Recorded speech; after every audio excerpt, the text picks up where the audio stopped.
Previously on X-Men. Okay, Spidey. Next time, use the front door. Well, what do you know? Put out flypaper, catch a spider, make one wrong move. Please. And you're shish kebab.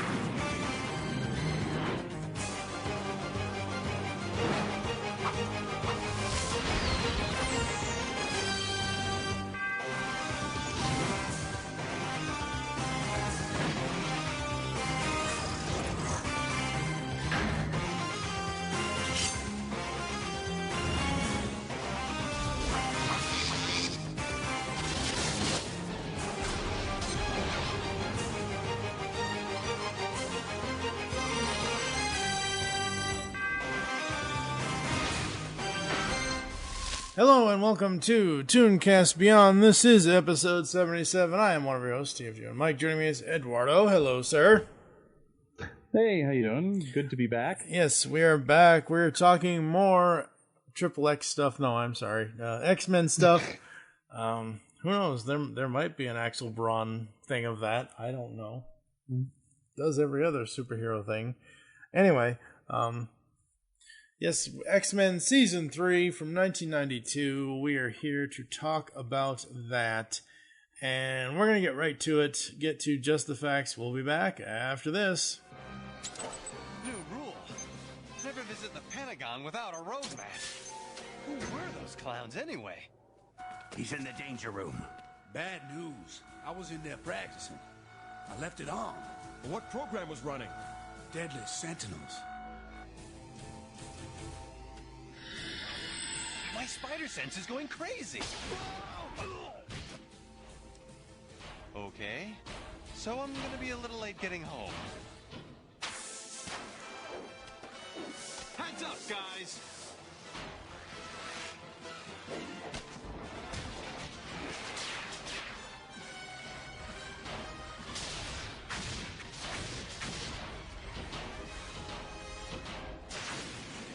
Power of lightning, strike again! Power of web shooters, get real sticky! Hey gang, it's OptimusSolo and I'm here to give you just the facts on X-Men, the animated series.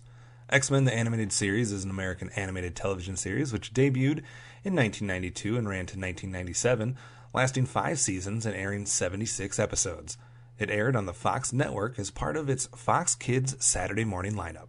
This was Marvel Comics' second attempt at an animated X-Men TV series, following the pilot X-Men Pride of the X-Men, which was not picked up.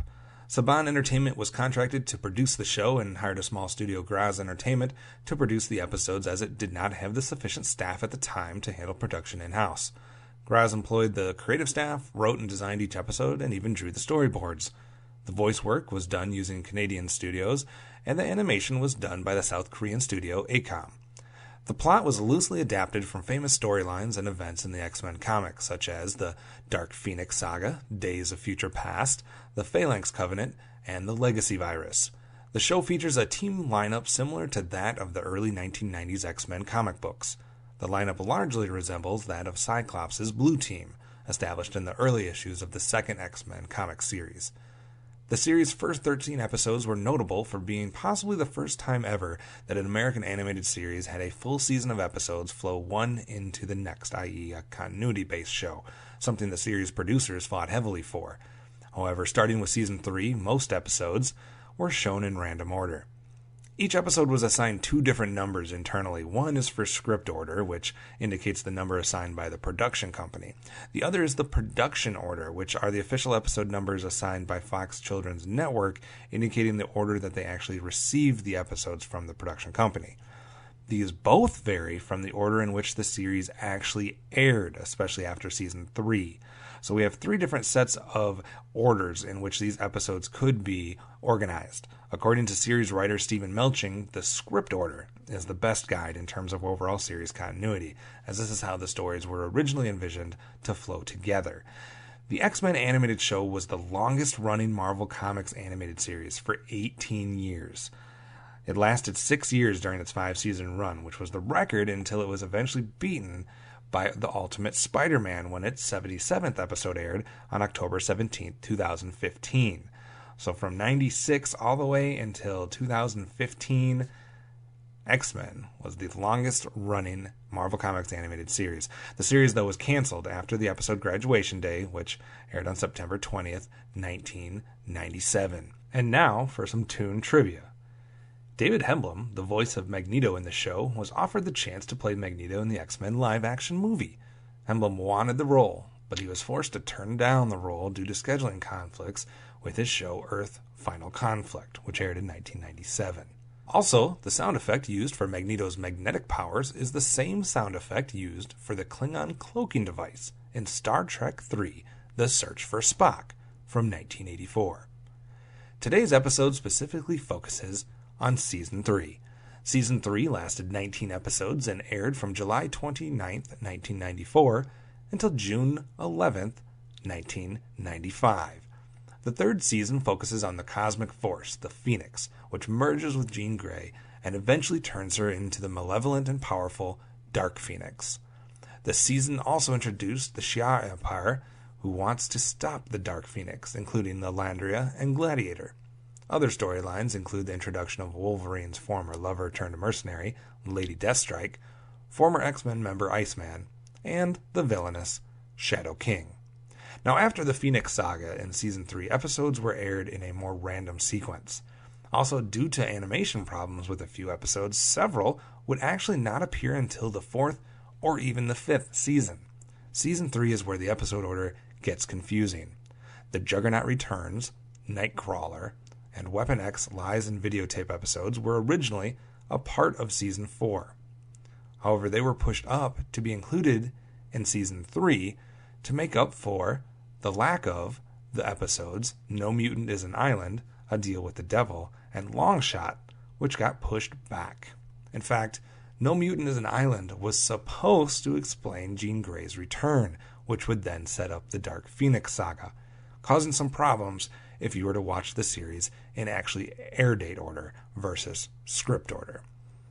Also to note of Season 3, we have the 2-parter Savage Land and 2 multi-part episodes, the Dark Phoenix Saga, which is a 4-parter, and the Phoenix Saga, which is a 5-parter. So that's just the facts for today, and now let's toss it over to TFG1 Mike and company as they discuss in detail Season 3 of X-Men, the animated series. Huh? Guess the ride's over. Not for you, it ain't. Enough! What do you want here? I came to see you, Professor Charles Xavier. So that's it. I'm mutating. Into what? I don't know. Can you cure me? I'm sorry, Spider-Man. My work is not to cure mutants. I've built this complex, this school, to train them. I help them accept who and what they are. Accept it? But I don't want to be a freak. Watch your mouth, pal. Being a mutant's a gift. Well, what if this gift turns me into some kind of 8-legged monster? I wish I had an answer for you. I am sorry for your pain. Don't worry about my pain. Worry about yours. If I mutate into a dangerous creature, and you have to stop me. All right, folks, we are back. Thank you so much, Mr. Just the Facts person. We're gonna kind of how very Jerry Lewis of you. Yes, exactly. Thank you, Mr. Just the Facts person. Mm-hmm. There are no balls of fire who are here. Frying leaving. Yeah. No. I want it to be funny. Haha, not funny. Ho ho. That was from Animaniacs. Mr. Director. So for this one, we're going to kind of skip our history with the show because we kind of already told you guys So we're going to get right into the season breakdown. X-Men Season 3, highlights and lowlights of the season for episodes and all of that. We got to talk about the episode order. I'm going to read this directly. I know everyone hates when I do this, but I don't care. It's information. After the Phoenix Saga episodes were aired in a more random sequence, also due to animation problems with a few episodes, several would not appear until the 4th or even 5th season. So, Season 3, 4, and 5 are really fucked up when it comes to figuring out what goes where. Yep. So, we kick off this season with Out of the Past 2-parter, which is all about Wolverine and his former sweetheart and girlfriend, Yuriko, aka Lady Deathstrike. Yep. Which, wow, I'm surprised they were able to throw the Reavers in, because I remember, like, last season when we had Mr. Sinister, his minions were the Nasty Boys.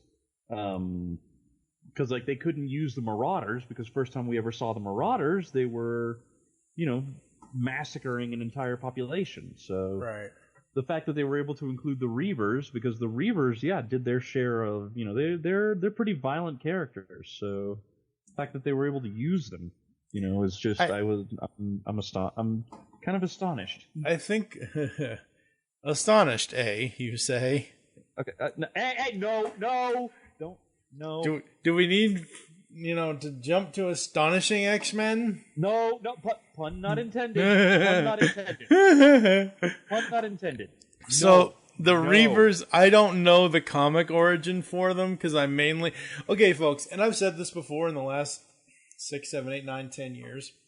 Most of the comic stuff that happened in cartoons in the 90s, I learned about it from the cartoon and then went back to the... I was not a big comic reader as a kid. I was more of a cartoon watcher. So to find out that these were adaptations of original stories by Claremont or whoever the hell at Marvel is like, oh, okay, that's cool. They adapted it. That's great. The Reavers, to me, basically what you're telling me, that they're more violent in the comic, or which most things are more violent in the comic than they are in the cartoon. Yeah. Except, when the Joker shoots Barbara. And anyway, that's horrible. Yeah. They look pretty tame in this. That's probably why they put them in.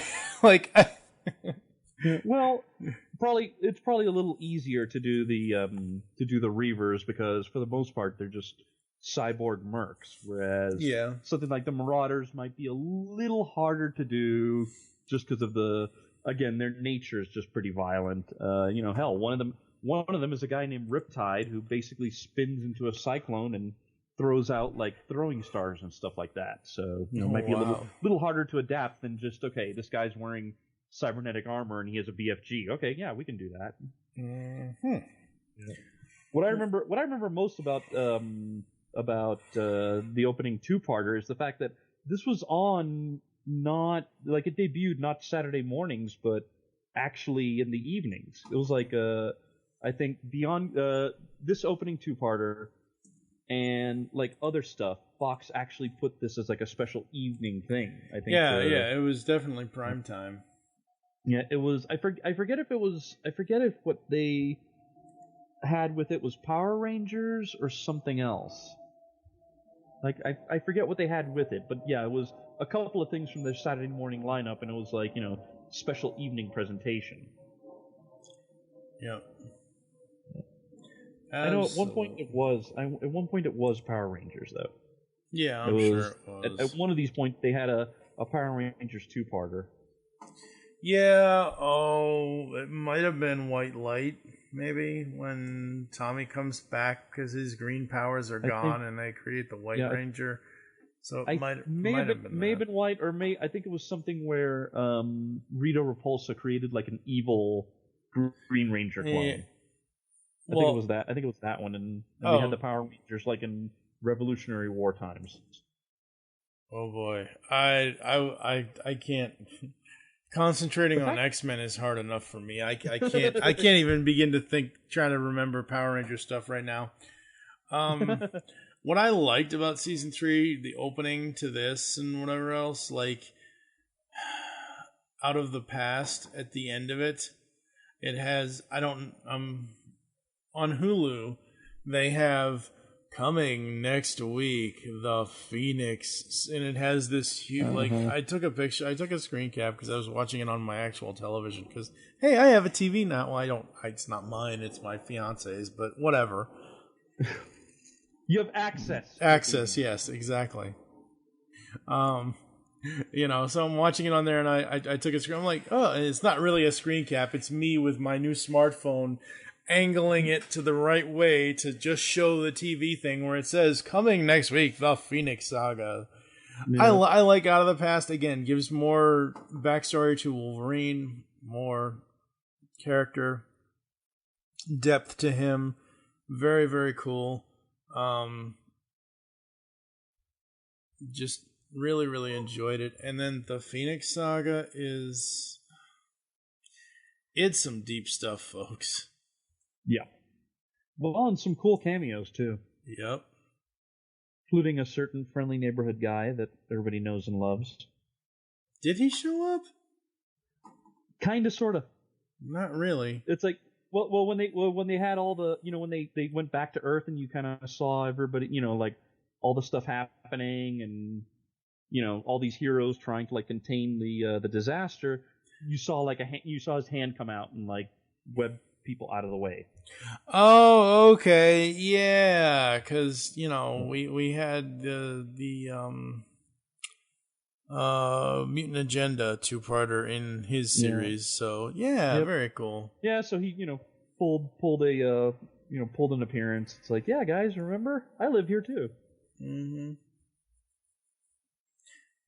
But the difference with Spider-Man 94 and X-Men 92, and everybody knows this, the X-Mansion is upstate New York and Peter is in Queens. Yeah. So. Yeah, but still, all the world was in danger, so Pete could take a minute to rear his save ugly head. Save a few lives. War Machine saved a couple of kids. I think, and they even had a cameo by Missionary, which it's like, okay, yay, Storm's godson, whatever. Where's Quicksilver? Where's Scarlet Witch? Yeah, exactly. Where's Quicksilver? Because we have other speedsters, right? Yeah, we do. So why do we have to have this kid show up? There's Barry Allen and Wally West and Jay Garrick. Wrong universe. Oh, right. Whoops. Wrong. Okay, wrong company. Come on. Marvel. Although, man, love Jay Garrick, especially John Wesley Shipp as Jay. Oh, absolutely, yes. I hope he shows up in season 4. I don't know if he actually season 3. will. Season 3. Well, no, season 4. No, wait, no. Flash, season 4 now, yes. It's season 4 now? Wow. Yes, geez. Flash season 4. Season 3 was flying. Yeah. Yes, it is. I will get you caught up after this. Anyway, the Phoenix Saga, how do we want to kind of talk about this thing? Because it's an epic 4-parter space battle Shi'ar thing. Well, I mean, Shi'ar, and then plus, Well, I know that the first time the live action movies decided to do this, they had it completely earthbound, but this Phoenix Saga is one of the most iconic X-Men stories of all time, and it's one of those things where you absolutely gotta have the Shi'ar, you gotta have the space and all that, so I mean that's just the only way to do it. And it's just like, I'm sorry to say that if you can't have the Shi'ar and all that as a part of it, then don't do it. Mm-hmm. I think the Phoenix Saga was also shown. Was it also shown in the evenings? Yeah, it probably I think it was shown, or yeah. at least if not in the evenings, it definitely was a weekday thing. Mm-hmm. It definitely was a weekday thing because I remember, I do remember that it was not done as a, that they definitely did it as a, that they definitely had, they had it not just on Saturday mornings. I remember. Absolutely, because it was so big, and like you said, it's one of the biggest, most important X-Men stories of all time. What I found interesting though is that for those who are who know about comic lore, we have Phoenix Saga, and it pretty much ends with the heroes triumph, universe is saved, and Xavier gets to hang around with his alien girlfriend. Mm-hmm. And then of course we have Dark Phoenix Saga, which ended in this very bittersweet moment because Jean Grey manages to assert herself, and she sacrifices herself to save the universe. And poor Scott is like, I've got a dead girlfriend now. Great. Yeah, she's not really dead. Yeah. Well, and it's like, but I noticed that the cartoon kind of did it in reverse, in the sense that Phoenix Saga ends with Jean, going into the sun to guard the M-Cron crystal for eternity. Yep. Cyclops brokenhearted.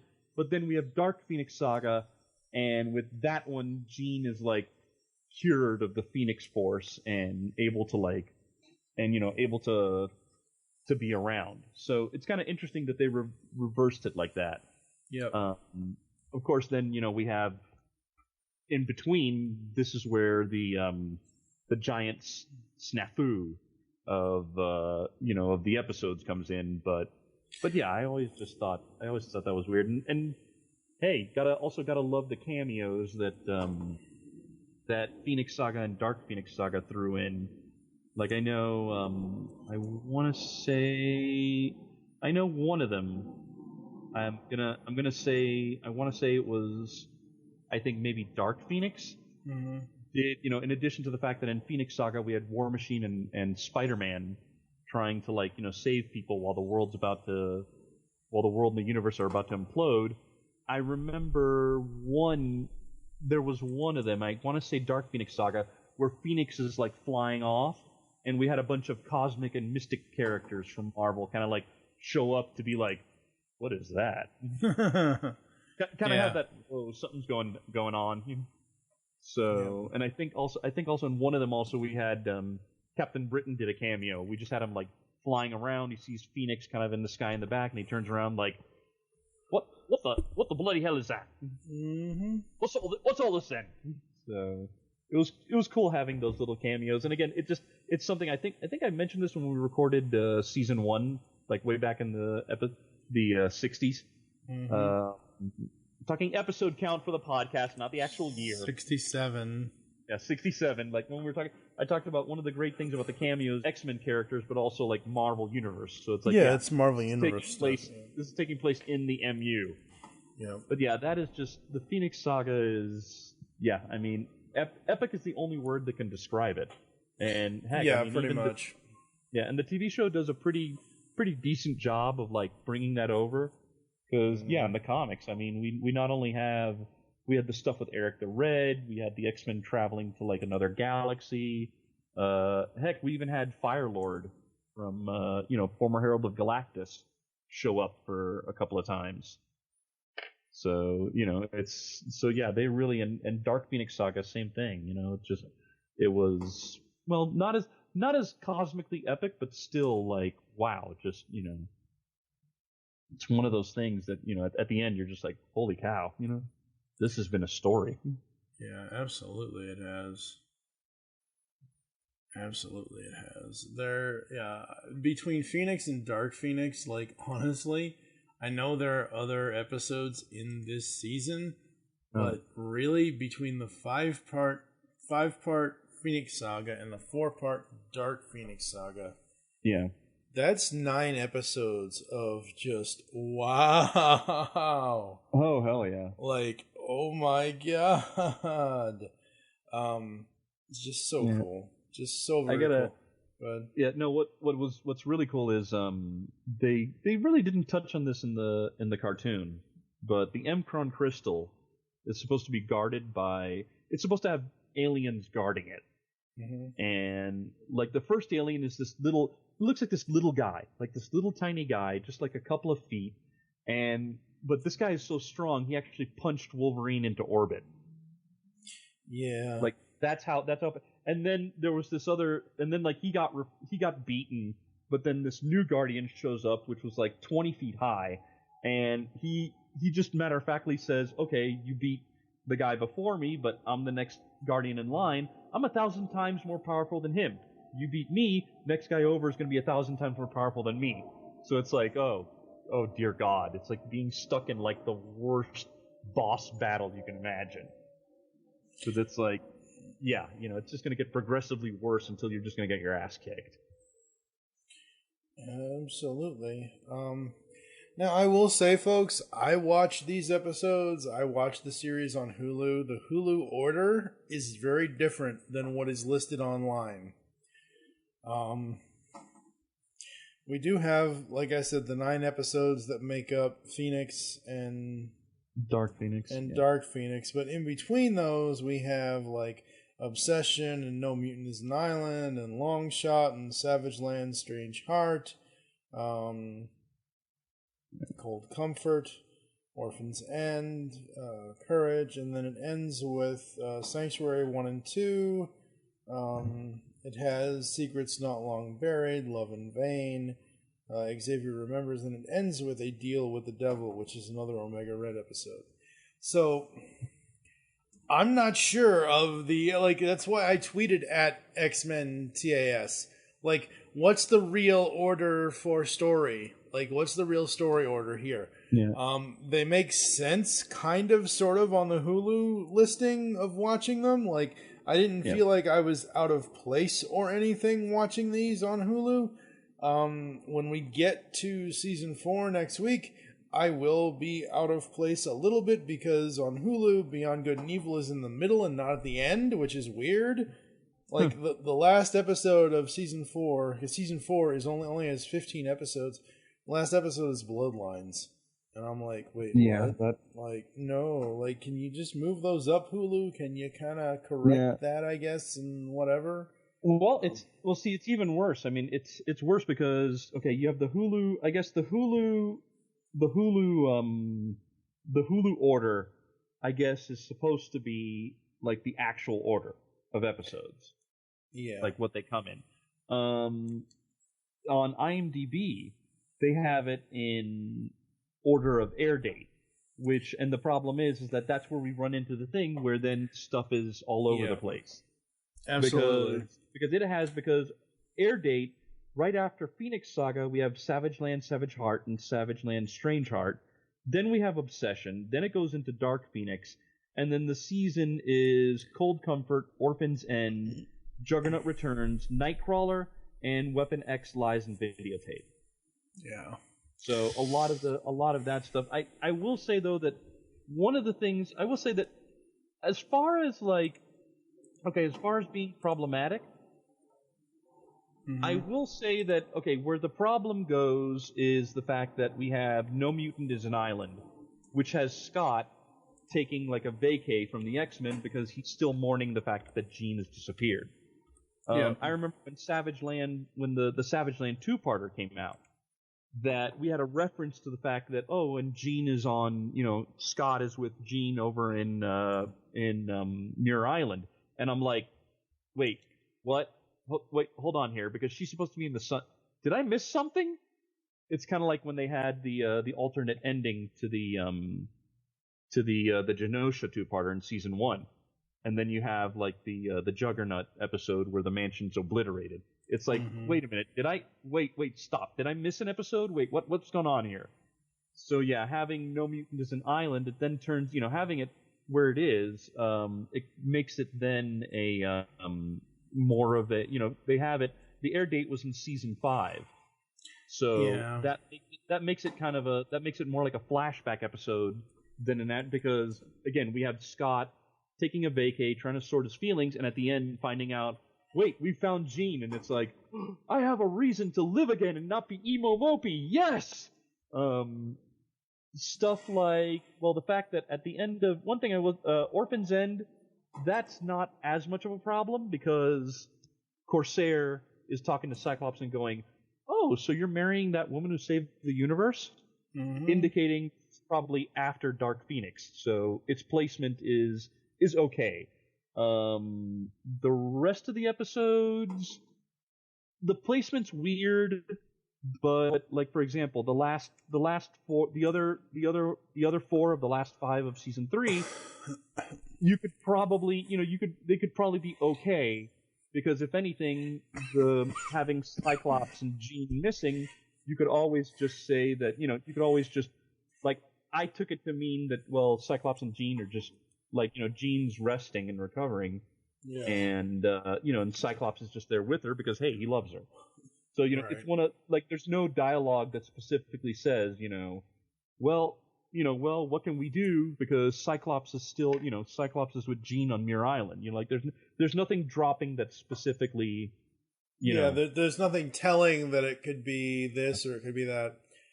It's only the Savage Land 2-parter and No Mutant is an Island that we really have the problem. Yeah, absolutely. Okay, so you want me to really break your brain? We've been talking about the episode order for Season 3 and Season 4. How about the disc episode order for the actual discs for Volume 3 and Volume 4? Disc 1 on X-Men Marvel Comic Book Collection Volume 3. Disc 1 lists Savage Land, Strange Heart, 2-parter, Obsession, then Dark Phoenix is the 7 episodes on Disc 1. Disc 2 is Cold Comfort, Orphan's End, The Juggernaut Returns, Nightcrawler, Weapon X, Lies and Videotames, One Man's Worth, and then Courage. Volume 4 is Proteus 1 and 2, Sanctuary 1 and 2, Beyond Good and Evil 1 through 4 on the first disc for Volume 4, and then Have Yourself a Morlock, Little Christmas, The Lotus and the Steel, Love in Vain, Secrets Not Long Buried, Xavier Remembers, and Family Ties is Disc 2. And that's for Volume 4.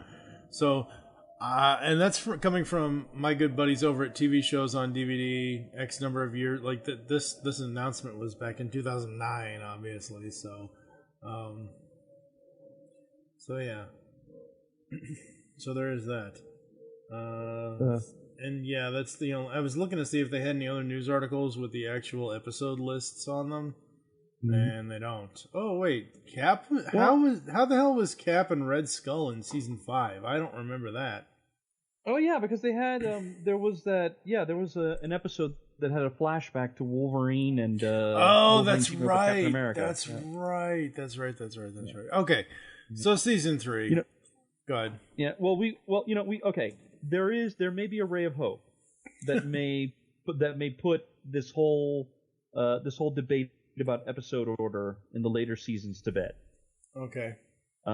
Which is some of the people behind the X-Men cartoon are going to be releasing a book called Previously on X-Men.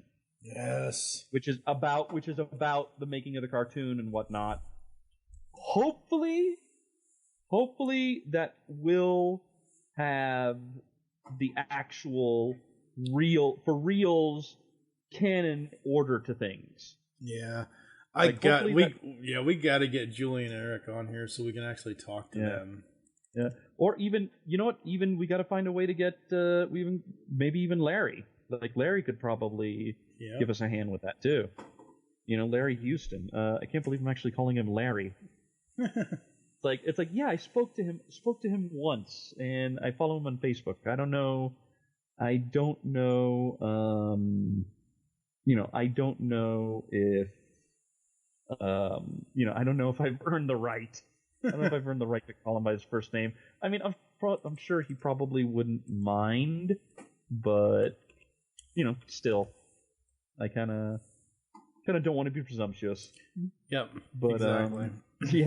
But hopefully that book, or talking to Eric Leawold and Larry Houston and others, will put to rest exactly when this was supposed to happen.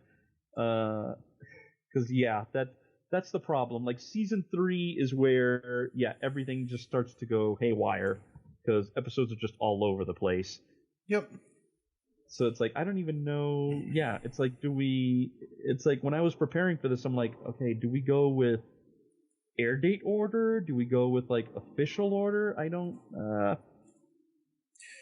All as I want is, insofar it's made sense watching on Hulu. It's not going to make sense in season 4 when Beyond Good and Evil is like in the middle of the damn season. It's not going to make sense.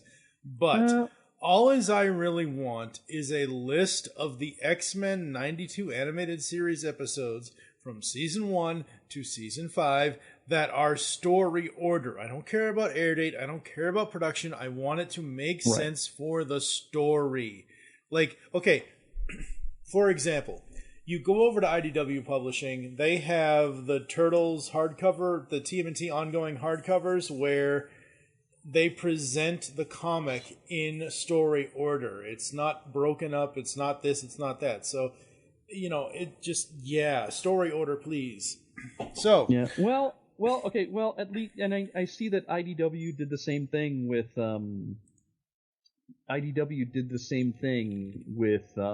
Transformers, with their main Transformer comics. Yeah, with where they have collections Phase 2. that put it. Yeah, they put it in. They pretty much. I mean, I've heard some debate in like where a couple of things are placed, but they do have like collections that put everything in pretty much in order. Yeah, absolutely. I would say that at the very least, at the very least, in the episodes, Beyond Good. I think you were telling me that you think of Beyond Good and Evil as pretty much a series finale. Mm-hmm. Yeah, I will say though that at the very least, it's not like at least putting it in the middle. Putting it in the middle of season 4 really doesn't make sense. But at the same time, at the very least, story-wise, it's not like the episodes that are put later. It's not like there's references. It's not like Beyond Good and Evil references stuff that happened in there. Yeah, I know, but it's. I mean, for me, it's more of a sticking point than anything else, because I just. Beginning, middle, end. If your ending is supposed, and I understand the point of the information that was, they did do this as an ending. They did Beyond Good and Evil as the ending of the series, and then Fox was like, hey, here's more money, give us more episodes, or whatever it was. I'm not saying anything bad about that. That shit happened with Justice League when they ended it with epilogue and all that, and then we want to do Unlimited and whatever else. So I'm not saying anything against that. I'm just saying whomever is at Hulu or whomever is controlling this stuff needs to put the order correctly. Is more so what I'm saying. It's not really anything about anybody that worked on the X-Men 92 cartoon at all, because they all did amazing work. Yeah. So hopefully again, when previously on X-Men comes out, hopefully that can be used by a site like Hulu or Netflix or whatever to present it in the order it was intended. And then we do get Beyond Good and Evil at the end of season 4. And then we get, the additional stuff with the different animation company in season 5, like after that. Yeah. But I mean, it all like, I think right now it all depends on if they do have like something about the episode order in previously, that then we'll know for sure. Because that is done involving the people who made the show. So that has this kind of, this like word of God aspect where, we need to follow this because this is how they did it. Mm-hmm. Absolutely. Word of God, damn it. Yes. Word of Magneto, damn it. No, I don't know if you want to go there. Well, it's either that or you follow Gambit, down to the swamp. Well, hey, I don't know. I mean, a lot of ladies dig Gambit, so, Mm-hmm. And he digs one. Yeah, follow Xavier. There you go. Just not his astral self, because his astral self is evil as all shit. Holy crap! I did like that, and I think we do need to talk about that. Where, as part of was it Phoenix or Dark Phoenix, where he goes all astral. I think it's Dark Phoenix. Yes, oh, it's wait, Dark. Is it's Dark Phoenix. Is that where it's him versus Jean? Yes, where it's like basically toe-to-toe? Yeah, where it's in the beginning, it's him attacking everybody. Remember? And they're like, "Why are you attacking us?" Yada yada yada, and they think it's some sort of imposter or whatever, but it really is him.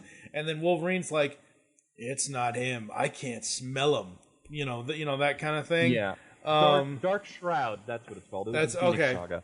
Oh, it wasn't Phoenix. Okay, it wasn't Phoenix Saga. Yeah. Either way, my point is the story of Xavier's astral self, or basically talking about his powers. That in the aftermath, he says, "I've worked for years trying to hone my powers and trying not to let my emotions get the best of me, because this is what happens if I do. This is what happens if I let go," or whatever else. So I absolutely love that. I thought that was great that they explored that. And honestly, up to this point in season 3, for the first 3 seasons, how they've explored each individual team member's powers, they've we don't really need a lot of explanation for Jubilee. I mean, we got the whole Night of the Sentinels thing. She's a mutant. She has, mutant firework things or whatever. But like Wolverine, that they did his origin. They've done like kind of Scott and Jean's origin. They even talk about later on in the series, they talk about, oh, Cable, he's our son, and yada yada yada, and all that and everything else. They give more. Like, I really thought Morph was that. I hate to use this term, but blame not another teen movie for this, please, not me. I originally thought Morph was going to be the token black guy of the series, where he shows up for 5 minutes, gets killed, and we never see him again. But no, they bring him back. They redeem him. They give him character development, and that is so. I think that is so well done. It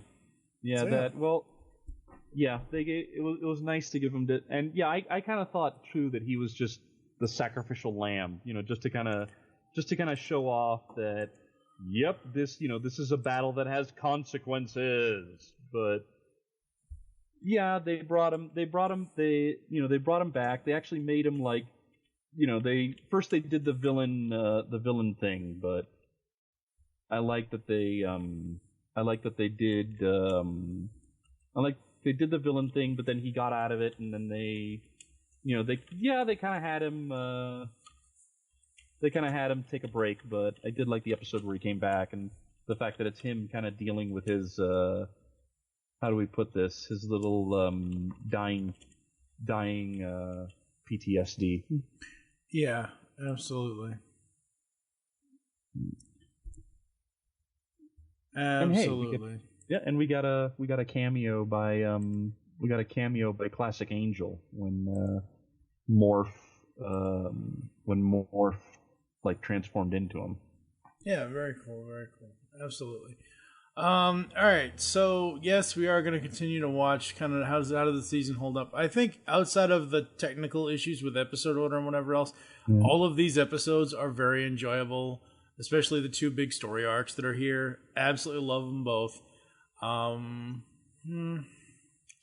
Again, as we said last week, probably children anywhere from 12 and up, I would say. 11 might be a little too young for this season specifically. This season's a little darker. But I still think if it's a mature enough one, they might be able to handle it. Yeah. I mean, okay, there might be a little bit of trauma involved when Jean has to, do her long distance job in the sun, but it's not. I would say that it's not so bad that we're not talking having to call the call the producers and the director and be like, you traumatized my child. Kind of like when you killed Optimus Prime. My son won't come out of his closet. Yeah, exactly. The show is old enough that you could be like, wait, but look, she's back. She comes back. See. It's not like you gotta. Phoenix it's not like you have to go rises. Through, yeah. You don't have to go through an entire season or like half a season where there's no Jean and then be like, look, it's okay. You can come out of your room now. She's alive. See, look, she's alive. I'm not lying. I promise. At least they didn't do to her what they did to Optimus. They killed him. Dark Awakening brought him back as a zombie. It's like, hello, traumatized enough over here. Yeah. Well, it's like what the TF, the TF wiki did. It's like showing a shot of like the zombie Optimus Prime, and it's like, yes, kids, this is how you're gonna remember your hero. Yep, absolutely. All right, overall rating for season 3, 0 to 5. You can use half points for me. I'll give it a 4, I guess. Wow. I'm gonna give it a 3.5, not because of story quality or anything like that, but just because this is where we start to hit the bump in the road. Yeah, and it's like. It's the bump in the road that did it. It's not the quality. You got stuff. It's like so difficult because like one of the I watched it in air date order, so you also have stuff like the Nightcrawler episode, which was just which I love, especially because it's like, wait a minute, we're gonna be talking religion here. We're gonna be all about, we're actually gonna approach that in a Saturday morning cartoon. It's like, holy cow, especially seeing Wolverine kind of trying to give it a try. It's like, all right, I think I'll do this pray to God stuff. Let's see what happens. Bub. Yeah. All right, we're gonna take one final break. We're gonna come back with last words after this. Penny for your thoughts, Spider-Man. I mean you no harm. I just want to talk. I've heard all I want to hear from you X-people. Excuse me. Alright, we are back here on ToonCast Beyond, episode 77, season 3 of X-Men, the animated series. Anything we left out that we want to bring up before we get out of here? Not much. I mean, and again, it's weird talking about these seasons because everything's just so jumbled. It's like, I don't know if we can talk about this episode or not. I mean, I suppose next time when we do season 4, we could have a little bit more leg room, but it's just confusion. Yep. So much confusion. My brain is doing the hurting. I need a Gumby. I need the brain specialist. I was gonna say, what the hell does Gumby and Pokey have to do with it? All right. Monty Python, the Gumbies. Okay, well. Yes, I am the brain specialist. Eek. Anything you want to promote before I close the show? Yeah. As usual, I'm still a part of Keeping It Reels. You can find us on video. You can find our Facebook page, which is Let's Be Reels. And yeah, this is, I believe that this episode is going to be airing right before, basically the week right before Halloween. Something like that. Halloween is actually the anniversary of the show. Wow. Okay. Well, it's going to be, if you're listening to this week before Halloween, I would suggest that you definitely will want to listen to Keeping It Reals, the episode that we're doing. It's going to be all about, because it's Halloween, we're going to be talking all about Nightmare Fuel. So, chances are, I know I have my list of stuff, of Nightmare Fuel stuff, and that includes, for example, basically almost all of Secret of Nim and a lot of the Don Bluth catalog, the original Wicker Man, and of course one of my personal animated favorites, The Brave Little Toaster and the song Worthless. Yes, kids, we're going to be singing while talking cars are getting killed. But yeah, that's just a tiny sneak preview of what I'm doing, and sorry to hijack.